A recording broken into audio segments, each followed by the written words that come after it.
Yes, hello. Thank you for having me. Yes, we saw around 180 rockets, a bit more than 180 rockets fired at Israel yesterday Mhm. by Iran and Iran's Revolutionary Guards. Uh, Most of the rockets were intercepted both by our air defense system, but also by coalition members that were defending Israel and the stability of the wider region of the Middle East or Western Asia, as you say in India. Great. So, what would be Israel's response, if I may ask you?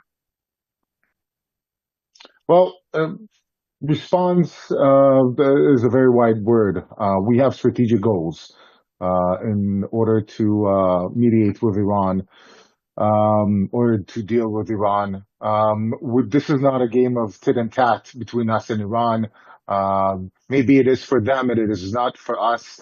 Israel is working its way in order to defeat all the proxies of Iran, all of these tentacles of Iran that have been sent to surround Israel, be it Hamas in Gaza, Hezbollah in Lebanon, uh, Kataib Hezbollah in Iraq, and the Houthis in Yemen.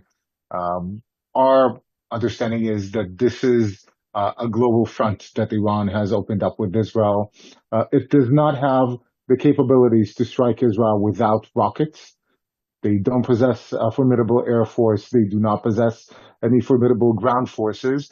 The way that Iran is acting is by creating and then subsidizing heavily proxies that act as its army abroad while they are taking over other countries. Hezbollah in Lebanon, Hamas in Gaza, Houthis in Yemen, Kataib Hezbollah in Iraq. That is the modus operandi of Iran. So our response would be to stop that modus operandi, to free both Israel and those countries from the strangleholds of Iran. There was some damage caused in Israel. We know that some of the rockets that were fired did avoid our air defense system and hit some populated areas. I can tell you about a school that was hit in the city of Gadara, another road that was hit north of Tel Aviv. There were several hits in the south of Israel as well. We're still assessing the complete damages, but I can tell you that no loss of life, no injuries as well. And that is because of the capabilities of our air defense system and this wider coalition that is helping Israel to defeat Iran. I will say that there is one casualty, not on the Israeli side, uh, uh, Palestinian in the city of Jericho was hit by an Iranian rocket and died.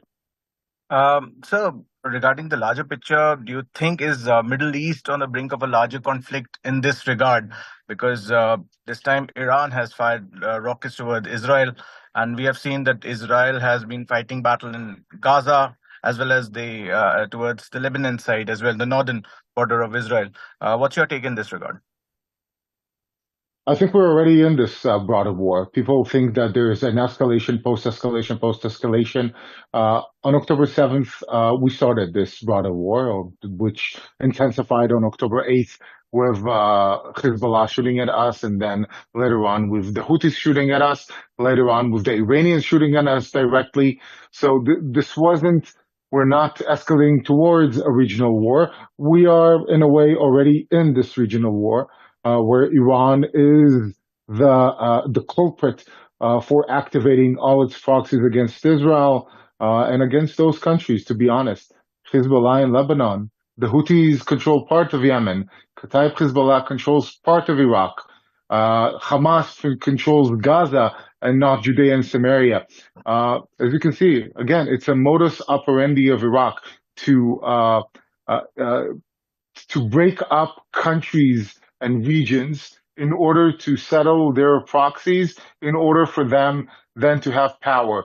Those proxies are not only in our region. We've seen them all over the world. Iran has, or the Islamic Republic of Iran has its tentacles both in Europe and in Latin America, and of course also in India.